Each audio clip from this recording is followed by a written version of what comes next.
네, 여랑야랑 정치부 김민지 기자와 함께합니다. 첫 번째 주제 보겠습니다. 문재인 대통령 표정이 좋은데요. 이 가려진 두 글자 뭘까요? 네, 세계가 감탄했다. 이 K-방역 얘기인데요. 청와대가 문재인 정부 5년의 국정 운영 결과를 보고하면서 쓴 표현입니다. 스토리텔링 방식으로 5가지 주제로 성과를 홍보하면서 특히 코로나 대응 성과를 강조했습니다. 네, 이렇게 보면요. 드라이브스루 진료소가 방역의 모범 사례라고 했던 이 외신 평가를 소개했네요. 네, 그리고 한국형 진단검사법에 세계가 놀랐다라는 표현도 담겼습니다.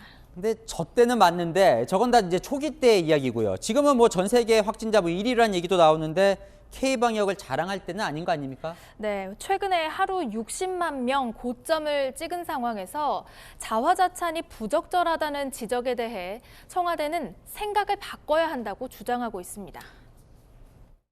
이제는 패러다임을 좀 전환해서 사망 확진자 수라는 그런 지표에서 이제는 위중증과 사망자 치명률, 그다음에 병상 가동률, 뭐 이런 의료 체계의 그 어떤 역량 안에 있는가라고 하는 것으로 전환하자고 제안하지 않습니까?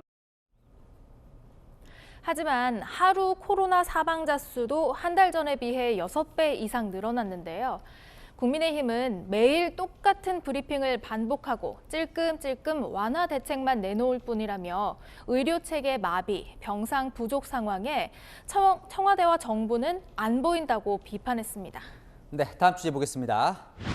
자, 대통령과 당선인 이름만 바꾸면 같은 게 있나요? 청와대 이전 공약입니다. 민주당은 연일 맹비난하고 있는데 10년 전 당시 문재인 대선 후보의 공약이 재조명되고 있습니다. 보시면요. 대통령이 비서실 직원과도 격리돼 있다라고 하면서 국민 속으로 들어가겠다는 다짐이 담겨 있죠. 온라인에는 이 문 후보자의 이름을 지우고 윤 당선인의 이름을 적은 패러디도 등장했습니다. 그러니까 이제 이름만 바꾸면 공약의 취지와 내용이 좀 비슷해진다 이런 거네요. 네, 목소리로도 한번 들어보시죠. 지금의 청와대는 개방해서 국민들께 돌려드리겠습니다. 기존의 청와대 부지는 국민께 돌려드릴 것입니다. 국민들은 출퇴근길에 대통령과 마주칠 수도 있을 것입니다. 국민은 늘 대통령을 만날 수 있을 것입니다. 청와대는 지난 우리 역사에서 독재와 권위주의 권력의 상징이었습니다. 권위만 내세우는 초법적인 대통령은 이제 없어질 것입니다. 하태경 국민의힘 의원은 민주당이 자신들이 못다 이룬 꿈을 실현시키면 오히려 손뼉을 쳐야 하는 것 아니냐고 반문했습니다. 그래서 뭐 청와대는 광화문 시대로 뭐 이전하는 걸 문제 삼는 건 아니다 이렇게 해명은 하고 있죠. 네. 마지막 주제 보겠습니다. 자, 당선인을 향한 악담이 논란이 되고 있습니다. 네, 일부 온라인 커뮤니티에서요. 윤 당선인의 살인을 청부하자는 의견이 나온 건데요.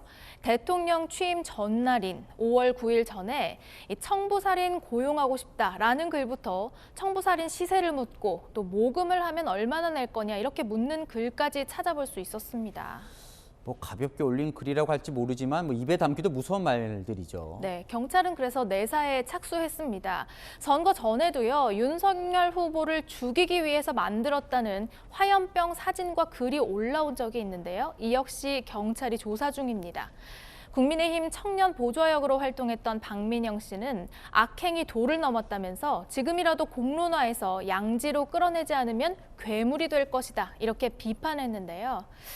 지지하지 않았던 후보 당선에 속은 좀 상할 수 있겠죠. 하지만 맹목적인 증오보다 건전한 비판을 하는 게 좋지 않을까요?